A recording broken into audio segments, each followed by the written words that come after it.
গাজীপুরের কালিয়াকৈর উপজেলার দেওয়ার বাজার ফুটবল খেলার মাঠে ঢালজোড়া ইউনিয়ন বিএনপি ও অঙ্গ সংগঠনের উদ্যোগে গত শনিবার ৮ মার্চ বিকেলে ইফতার ও দোয়া মাহফিল অনুষ্ঠিত হয়েছে। এই আয়োজনে মহান স্বাধীনতার ঘোষক শহীদ প্রেসিডেন্ট জিয়াউর রহমানের মাগফিরাত, সাবেক প্রধানমন্ত্রী দেশনেত্রী বেগম খালেদা জিয়ার দীর্ঘায়ু ও সুস্থতা এবং বিএনপির ভারপ্রাপ্ত চেয়ারম্যান তারেক রহমানের দীর্ঘায়ু কামনা করা হয়।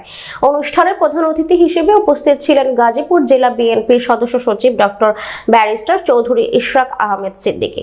এছাড়া উপস্থিত ছিলেন গাজীপুর জেলা বিএনপির তাঁতি বিষয়ক সম্পাদক আনোয়ার হোসেন, গাজীপুর জেলা যুবদলের যুগ্ম আহ্বায়ক নজরুল ইসলাম, উপজেলা বিএনপির সিনিয়র সহসভাপতি মেহেরুল ইসলাম মুরাদ বক্সী, উপজেলা ছাত্রদলের সদস্য সচিব আলামিন দেওয়ান প্রমুখ।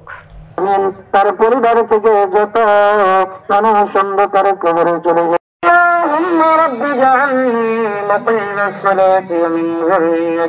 ভাই সভাপতি মুরাদ ভাই, আমাদের নান্নান ভাই, আমাদের সঙ্গে সম্মত কামরুল ভাই, খালেদা জিয়ার ভয় নাই, রাজপথ ছাড়ি নাই, খালেদা জিয়ার ভয় নাই, রাজপথ ছাড়ি নাই, সিদ্দিকীর ভয় নাই, রাজপথ ছাড়ি নাই। সকলকে ধন্যবাদ। আজকে যারা এই প্রোগ্রাম আয়োজন করেছেন গাজীপুর জেলা যুব দলের পক্ষ থেকে সকলকে ধন্যবাদ জানিয়ে কালিয়াকৈরের মাটি সিদ্দিকীর ভয় নাই, ওনার ছেলে হিসাবে আপনাদের কাছে আসতে চাই, আপনাদের ভালোবাসা পেতে চাই। ওনার ছেলে হিসাবে আপনাদের কাছে আসতে চাই, আপনাদের ভালোবাসা পেতে চাই।